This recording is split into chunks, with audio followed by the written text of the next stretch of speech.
ভিয়ের জীবনের সবথেকে কষ্টকর 3টি মুহূর্ত, যে মুহূর্তগুলোতে ভি নিজের চোখের পানি আটকে রাখতে পারেনি, যা দেখে সকল বিটিএস ফ্যানরা পর্যন্ত কান্না করতে বাধ্য হয়েছিল। আজকে আমরা সেই 3টি মুহূর্ত সম্পর্কে জানব।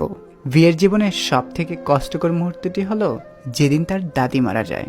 তার দাদি ছিল তার বেস্ট ফ্রেন্ডের মতো।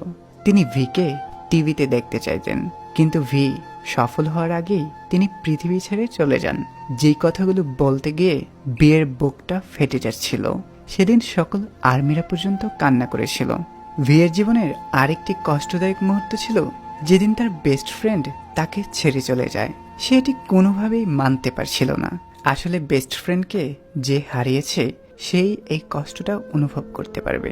তারপর ভিয়ের জীবনের আরেকটা কষ্টদায়ক মুহূর্ত ছিল যেদিন তার প্রিয় কুকুর ইয়ন্তান মারা যায়। সেদিন ভি চুপচাপ হয়ে পড়েন। ইয়ন্তানের মৃত্যুতে সে ভীষণ ভেঙে পড়েন।